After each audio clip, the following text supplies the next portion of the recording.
আসসালামু আলাইকুম রহমতুল্লাহ। ইসলামী দলগুলোর ঐক্য নিয়ে অনেক ষড়যন্ত্র হয়েছে। পীর সাহেব চরমনায় রেজাউল করিম হুজুর সেই তথ্যগুলো ফাঁস করে দিলেন। ইসলামের পক্ষে একটা সুযোগ কিন্তু আইসা গেছে, আর আল্লাহ রাব্বুল আলামিন কাজগুলো আমাদের মাধ্যমেই বেশি করাইছে। বুঝিও নাই কেমনে হয়েছে, অটো মাথার থেকে বের হয়ে গেছে ইসলামের পক্ষে একটা বাক্স। কেমনে কেমনে বের হয়েছে জানি না, কথা বোঝেন না বোঝেন নাই। এবার দেশপ্রেমিক জড়াইছি, এইটার যে এই ফলই বেহাত বুঝতে পারিনি, কথা বলছেন। এই কালে কালে সবাই চেষ্টা করলাম, আমাদের খেয়াল ছিল কওমি ঘরানার ইসলামী দলগুলোকে আগে এক জায়গায় নিয়ে আসবো, এরপর দেশপ্রেমিক সহ ইসলামী দল যারা আছে তাদের সাথে আলোচনা করব, তারপর আমরা সামনে চলবো ইসলাম দেশ মানবতার কল্যাণের জন্যে। আলহামদুলিল্লাহ নিয়েও আসছিলাম সব ইসলামী ঘরানার দলগুলো, বিশেষ করে এই ইসলামী আন্দোলন, তারপর বাংলাদেশ খেলাফত মজলিস মামুনুল হক গুরু, এইবার খেলাফত মজলিস আহমদ আব্দুল কাদের বাসু, এইবার নিজাম ইসলাম, এরপরে আর জানি কোন দল ইসলামী, এই জমিয়তে ওলামা ইসলাম, এই জমিয়তে ওলামা ইসলাম এদেরকে নিয়ে আসলাম। নিয়ে আসার পরে আমরা বসলাম, এই মাঝখানে ঘটনা বললাম না, ঝামেলা হয়েছে আর কি অনেক। তাই শেষ পর্যন্ত লিয়াজু কমিটি হইল, দুইজন করে থাকলো, 2-3 মিটিং জমিয়ত ওলামা ইসলাম কিন্তু আমাদের সঙ্গেই ছিল। হঠাৎ কোনো কথা নাই, কোনো আলোচনা নাই, হঠাৎ এই যে এক বাক্স নীতি তারা কিন্তু ঘোষণা করছে। দেখেন এই সাংবাদিকদের সামনে দেখছেন এগুলো পড়িয়ে আছে না, তারা কি এক বাক্সের নীতির ব্যাপারে একমত ঘোষণা করছে কি করে নাই? হঠাৎ জমিয়তে ওলামা ইসলাম দেখি উধাও বেরোয় চলে গেছে। আমরা হতভম্ব যে ব্যাপার কি, কোনো কথা নাই, কোনো আলোচনা নাই, এরকম হঠাৎ বের হয়ে গেল, কারণ কি? এরপরেই দেখি যে খালেদা জিয়ার ছবি, তারেকের ছবি, যখন এদের মাথার উপরে পথ পথ করে উড়বে তখন নাকি লোকে লোকারণ্য। তখনও তো বুঝলাম ঘটনা তো আসলে কোন জায়গায়, এখন বুঝছি। কারণ ওই বিএনপির এক বড় নেতা, নাম বলবো না, সে বড় এক নেতার কাছে বলতেছিল এবার কিছু হুজুর কিনবো, এবার কিছু হুজুর কিনবো। সে এসে আমার কাছে বলতেছে হুজুর এই ঘটনা ষড়যন্ত্র তো চলছে। তখন সে বলছিল, সেখানে যে বলছিল আমাদের বড় বড় দায়িত্বশীল মহাসচিব সহ তারাও ছিল, যখন এই কথাটা বলছে তখন সে বলছিল যে কিছু হুজুর আপনাদের সাথে দেব, কারণ যদি আপনাদের কিছু হুজুর না থাকে তাহলে তো ওই আমেরিকা ভারত ওই বিভিন্ন যে আছে না, ইসলাম উত্থান না হোক এই জন্য বিভিন্ন ষড়যন্ত্র করতেছে। তা আপনাদের সাথে কিছু হুজুর যদি উঁচুওয়ালা টুপিওয়ালা উঁচা এই যদি সাথে থাকে তাহলে আমাদের চলতে সুবিধা হইবে, এই জন্য কিছু আপনাদের হুজুর কিছু আপনাদেরকে দেব, এই কথা বললে আসছে। এরপরে শুরু হয়ে গেল খেলা। আপনারা জানেন না, আমি কিন্তু সব জানি, ও আবার সব খবর আছে, কোন জায়গায় কী বৈঠক হয়, কেটা কী বলে, এরপর কোথার থেকে কি আসে, কত বলবো না, আল্লাহ মাফ করবো আমাকে। যেই কথা বলতে চাইছিলাম এইটা দেখার পরে হতভম্ব। তা জিজ্ঞাসা করে ব্যাপার কি, আপনারা বেরোই আসলেন কেন? কলে তাদের স্টেজে জামাত ইসলাম গেছে এই জন্য বেরোইছি। তা আমাদের সমাবেশ করলাম ঢাকায়, মনে আছে? তারা কিন্তু বেরোই গেছে আমাদের সমাবেশের আগে, কথা বুঝছেন না বুঝছেন নাই? তারা কিন্তু বের হয়েছে আমাদের সমাবেশের আগে, সমাবেশের পরে না। এরপরে আমাদের সমাবেশে দেখছেন কয়েকটা দাবি, এর ভিতরে একটা ছিল পিয়ার হইলে তো বাংলাদেশ একটা সুন্দর স্বর্ণের দেশ হইতো, কোনো কালো টাকার দৌরাত্ম, এই চাঁদাবাজি ধোকাবাজি গুন্ডাদের তাণ্ডব থাকতো না, আর বাক্স নিয়ে টানাটানি সিতারাসিদ্ধি মারামারি খুন খারাপি আল্লাহর মধ্যে থাকতো না, এবং সবাই সব দেশ চালাবার একটা অংশগ্রহণ থাকতো। অত ব্যাখ্যা দরকার নাই, সংক্ষেপে বলছি। এখন এই দাবি বাস্তবায়নের জন্যে আমরা রাজনৈতিকভাবে হিন্দুদেরকে দাওয়াত করছি না, কথা কয় না, খ্রিস্টান করছি না, এই বৌদ্ধ করি নাই, তাই বৌদ্ধ হিন্দু খ্রিস্টান তারা স্টেজে আসছে। এবং সমস্ত রাজনৈতিক দল সব আসে নাই, সেখানে জামাতও আসছে। আমাদের এই দাবিগুলো মজবুতের জন্য একসঙ্গে, এটা রাজনৈতিক প্ল্যাটফর্মে এগুলো হয়, কথা ঠিক না বে ঠিক? এর অর্থ কি আমরা জামাতের আকীদায় বিশ্বাস করছি? কথা কন না কেন? মুফতি ফয়জুল করিম ডাইরেক্ট পরিষ্কার সাংবাদিকদের প্রশ্নের জবাবে বলছে না, তাদের আকীদা তাদের কাছে, আমাদের আকীদা আমাদের কাছে, এক বিন্দু আমরা লড়ি নাই, কথা ঠিক না বে ঠিক? এখন যারা এই অজুহাত দেয়, এদের সঙ্গে কি জামাত ইসলাম ছিল কখনো? ও কয় কি ছিল? একদিন, এক দুই দিন, হ্যাঁ কতদিন? এই যুগ যুগ, কথা বোঝেন নাই? এই তখন, হ্যাঁ, আর হের দরকার নেই। এইবার এরা যে জামাতের সাথে কিভাবে আলোচনা কইরা মাপ চাইয়া এইবার ভাই ভাই দানের শেষে ভোট চাই, এগুলো সব তো বাইরেই আছে। তাই তোমাদের মুখে এই কথা সাজে? এই তোমাদের মুখে এই কথা সাজে? তখন জামাত ছিল নিষ্কলুষ, পৌত পবিত্র। আর এখন ইসলামের পক্ষে, দেশের পক্ষে, মানুষের কল্যাণের পক্ষে আমরা চিন্তা করছি, পরিষ্কার এখন বলতেছি, বিতর্কতা রাখতে লাভ নাই। আমরা চাইতেছি, থামেন, বিএনপি যেন এককভাবে ক্ষমতায় আসতে না পারে, কথা পরিষ্কার। বসেন বসেন বসেন বসেন বসেন বসেন। এর কারণ কি শুনবেন না? এই বলেন, বসেন। এর কারণ শুনবেন না? এইটা কেন শুনবেন না? শুনবেন না? আচ্ছা, একার সঙ্গে সঙ্গে একটু বলি, কথা বলছেন? 5ই আগস্ট জুলাইয়ের কিছুদিন মনে আছে তো? হাজার হাজার মায়ের কোল খালি হয়েছিল, শত শত পঙ্গু হয়েছে। পঙ্গু শত শত না, হাজার হাজার। চক্ষু হারাইছে প্রায় 700-র মতো।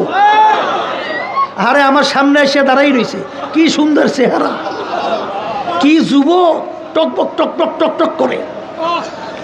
ওদিকে আমার সামনে দাঁড়াই রয়েছে 3-4 জন, চোখে দেখে না, চিরতরে চক্ষু হারাই ফেলছে, আর কোনোদিন দেখবে বলে জানি না। আল্লাহ থেকে দেখার তৌফিক দান করে।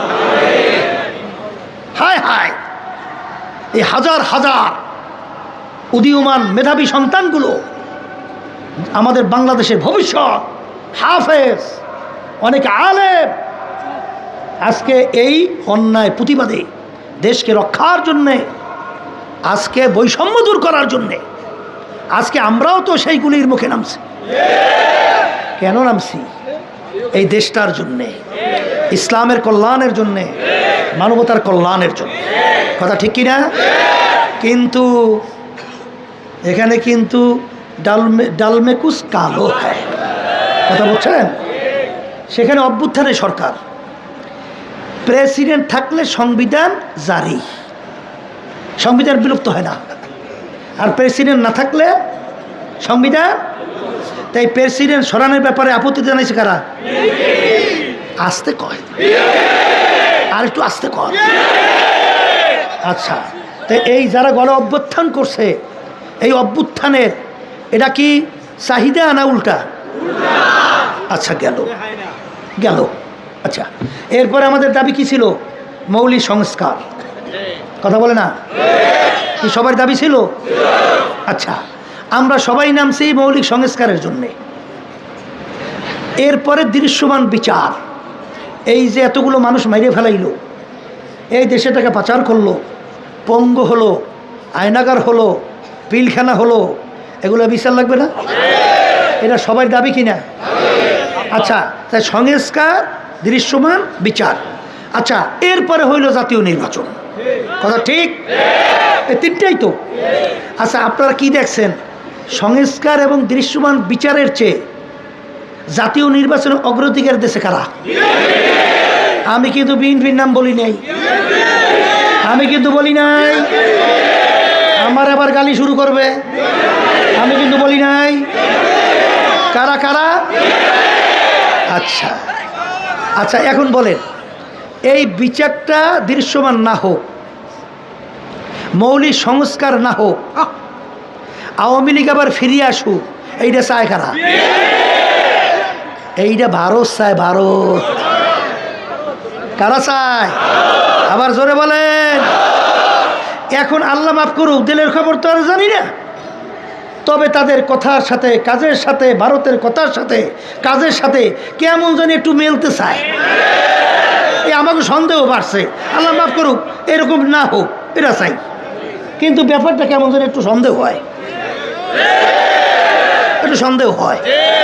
কথা বলছেন?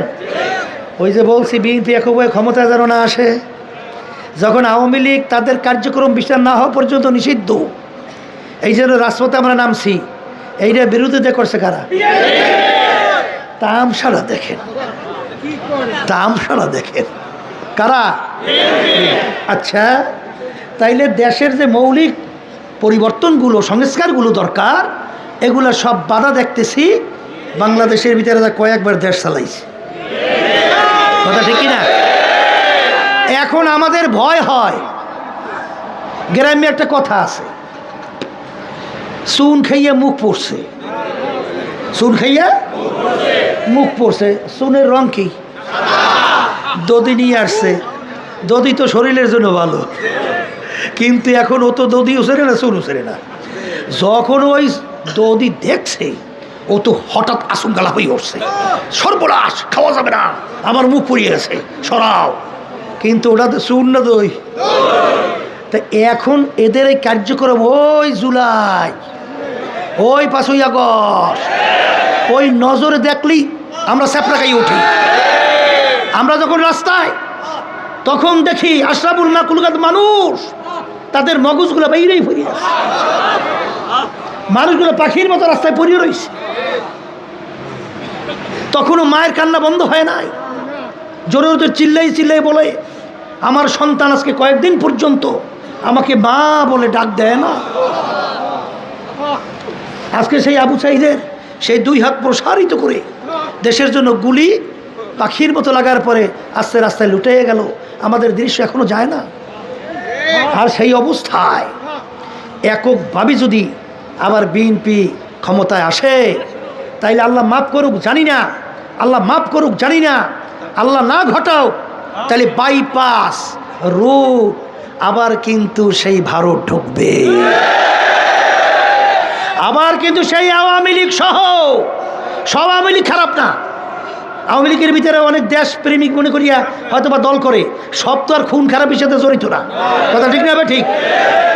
ওই কিন্তু দুষ্কৃতিকারীরা আবার ঢুকবে, আবার সেই চাঁদাবাজদের দৌড়তে বেড়ে যাবে, আবার মায়ের কোন সন্তান হারা পরিবেশ হবে, আবার আমাদের দেশ গোলামের জিঞ্জিরের মধ্যে আবদ্ধ হবে, আবার আমাদের এই দেশের টাকা বিদেশে পাচার হবে। কথা ঠিক না বেটি? বসেন। এই জন্য আমরা তাদের কথা যদিও নাকি দদি মার্কা কথা, কি আমাদের ভয় করে, আমাদের কি করে? আবার বলেন, আমাদের কি করে? আমাদের বারবার রাস্তায় আবার সন্তানের এরকম মাকড় হালা হবে, আর লক্ষ লক্ষ মানুষ আবার তাদের মিথ্যা কেসের মাধ্যমে সংসার বিলীন হবে। আবার আমাদের কষ্টকৃত আমার কৃষক বাজানরা, আমার রিক্সাওয়ালা বাজানরা, আমার জেলে বাজানরা, আমার ভাইরা আজকে রোদ্রে পইরা বিদেশের মধ্যে চামড়া কালো হয়ে যায় পুড়িয়া, সেই টাকা বাংলাদেশে পাঠায়, এই রেমিটেন্সের মাধ্যমে দেশ চলছে। আর ওরা এলেট পার্সন নাম দিয়া ওরা সেই চেয়ারে বসে আমাদের দেশের টাকা বিদেশে পাচার করে, বেগমপাড়া তৈরি করে 620টার মতো বাড়ি বানায়। আমাদের দদি দেখলে ভয় ভাই, কথা সোজা, দদি দেখলে ভয় ভাই, দদি দেখলে ভয় ভাই। এই জন্য আমি বারবার বলছি, পরে পরে শব্দ নাই, সব কর্তব্য এখন, পরে বুঝি না এখন।